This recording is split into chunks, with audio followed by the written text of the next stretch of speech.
Joe Bonamassa with his limited edition Epiphone signature 1958 Amos Carina Flying V Epiphone. These days, it seems you can't go 5 minutes without seeing a product launch for a signature piece of gear that has players lining up around the block. It's funny in a way, because at the end of the day, the guitarists who covered signature gear desperately want to get their hands on something that was used, designed for by another player. But why do people buy the gear? Do they think they'll magically summon the powers of the artist, or is it just clever marketing designed to separate the masses from their hard-earned wages? Over the past 30 years, I've fallen in and out of love with the idea of signature gear and have finally concluded that there's no right or wrong answer. It's all about perspective. In the 90s, I'd buy guitar magazines and drool over the ads for Joe Satriani's signature JS1000 Ibanez guitar. I'd spend hours listening to Satriani and would fantasize about how good it'd if I could own one. This, in turn, made me practice several hours a day. I also listened to Jason Becker on repeat on headphones and woke up with it still playing the next morning. I'd dream about his Carven Numbers guitar and picture myself with it. In 2002, I got a job in my local store, where I learned a lot about the industry. After a couple of years, the magic started to fade, and I became jaded. I got bored and gave up my job.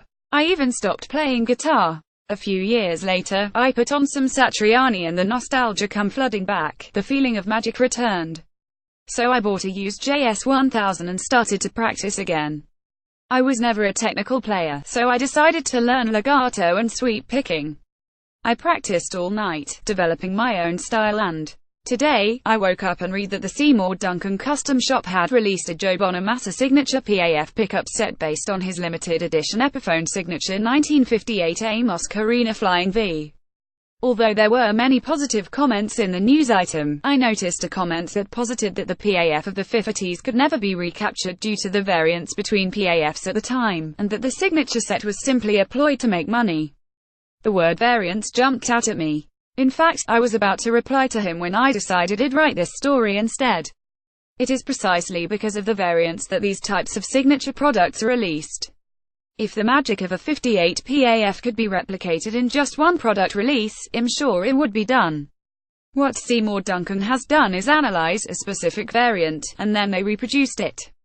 Who is this guy, the negative commenter, that is, to argue with fans who still have that magic glint in their eye? I can picture somebody buying these pickups and spending hours practicing, while also developing their own style, and we might have a future guitar hero in the making.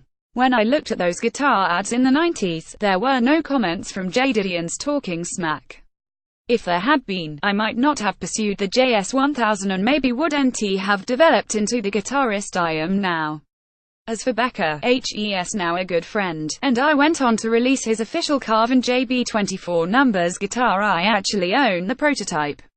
I have my own style and play a wide variety of and have never been accused of being a clone. One more example. Last year, I decided to pay my respects to the late Gary Moore with a performance using a set of Seymour Duncan greenies based on the Peter Green Gary Moore pickups that are known for their out-of-phase characteristics.